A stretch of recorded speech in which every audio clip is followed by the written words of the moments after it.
Hi, in this tutorial I'm going to show you how to make Vertex parent in Blender.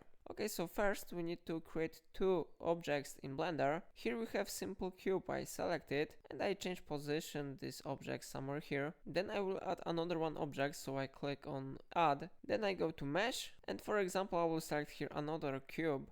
Now I will change the view of these objects and I will select both of them. Then I go to edit mode, so I change it from object mode to edit mode. Here we need to check if we are in vertex selection mode. This is very important because now we need to select one from available vertex. For example, I select this one vertex and then I press shortcut combination Ctrl P.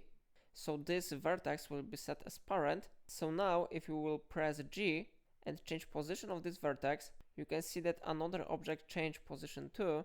So it is how it works. It may be really useful in different situations, and I use this function so often, and I recommend you to use this method too.